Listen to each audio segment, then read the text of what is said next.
Hello दोस्तों, आज मैं तुम्हें भूतिया कंकाल की कहानी सुनाऊंगी।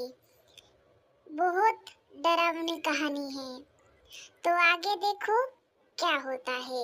चलो स्टार्ट करते हैं। रोहन कमरे में अकेला ही खेलता था और नाचता था। रोहन की माँ रोहन को अकेला खेलता देख ही बहुत परेशान रहती थी, ताकि रोहन को कोई भय नहीं था और रोहन के दोस्त रोहन को पसंद नहीं करते थे। एक दिन रोहन की माँ रोहन के पिताजी को कहते हैं कि सुनिए, अपना बेटा रोहन बाहर दोस्तों के साथ खेलने नहीं जाता। वो अकेले ही खेलता है और उसके दोस्त उसे पसंद नहीं करते। उसकी माँ उसके पिताजी से कहती है। रोहन की माँ रोहन से कहती है, बेटा घर में अकेले नहीं खेला करते, बाहर जाओ दोस्तों के साथ खेलो। तभी रोहन कहता है, माँ मेरे दोस्त मुझे पसंद नहीं करते। मैंने उनसे काफी बार खेलने के लिए पूछा, लेकिन वो मना कर देते हैं, इसीलिए मैं अकेला खेलता हूँ।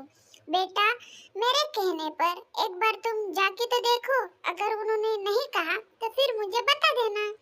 तभी रोहन कहता है, माँ अगर आप इतना कह रही हो तो मैं अपने दोस्तों के साथ खेलने जाऊंगा। देखते हैं आगे क्या होता है। रोहन दोस्तों के पास जाकर नाचने लग जाता है। उसके दोस्त कहते हैं कि मैंने तुमसे कहा था मैं तुम्हारे साथ नहीं खेलूंगा। उसे बहुत बुरा लग जाता है। रोहन घर आके अपने मम्मी से गुस्से में बात करता है, मैंने आपसे कहा था मेरे दोस्त मुझे पसंद नहीं करते, वो मेरे साथ नहीं खेलते, फिर भी तुमने माना नहीं और मुझे भेज दिया। रोहन एक दिन अकेले ही नदी के पास खेल रहा था। वो बेचारा काफी नादान था।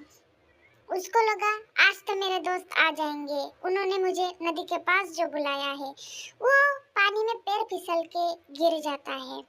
बेचारे की पानी में डूबने के कारण मौत हो जाती है। अब वो कंकाल में बदल चुका था, वो भूत बन चुका था। वो अब गुस्से में अपने दोस्तों के पास जाता है। यहाँ पे रोहन की माँ और रोहन के पिता काफी बुरी हालत थी। वो दोनों काफी रो रहे थे। रोहन की माँ कहती है, मेरे बेटे कहाँ चले गए तुम मुझे छोड़ के, अब तुम वापस नहीं आओगे क्या? रो रही थी उसकी माँ। तभी रोहन के दोस्त कहते हैं, अरे चिंटू, तुमने रोहन के बारे में सुना? रोहन का पानी में डूबने के कारण मृत्यु हो गई। तभी चिंटू करता है, बहुत बुरा हुआ। उनके सामने अब रोहन का कंकाल आ चुका था। कंकाल बोलता है, तुमने मेरे साथ जो किया इसके वजह से मैं आज यहाँ हूँ। तुम अगर मेरे साथ खेलते तो मैं आज जिंदा होता। तभी रोहन कहता है, तुम बहुत बुरे हो, मैं तुम्हें अब नहीं छोड़ूंगा।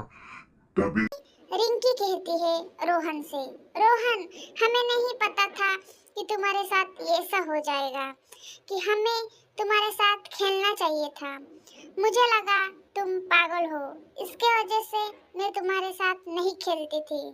जो भी हुआ उसके लिए मुझे रोहन माफ कर दो। तभी रोहन रिंकी को माफ कर देता है और वो अपने घर आ जाता है। वो अपने माता पिता को देखकर काफी नाराज था। वो दोनों काफी नाराज थे। रोहन उनके पास जाते ही गायब हो जाता है, क्योंकि रोहन के माता पिता रोहन को नहीं देख सकते थे। वो अब इस दुनिया से दोस्तों, आप अगर किसी के साथ ऐसा बुरा करोगे तो आपके साथ भी बुरा ही होता है। दोस्तों, इसमें मेरी क्या गलती थी, तुम ही बता दो।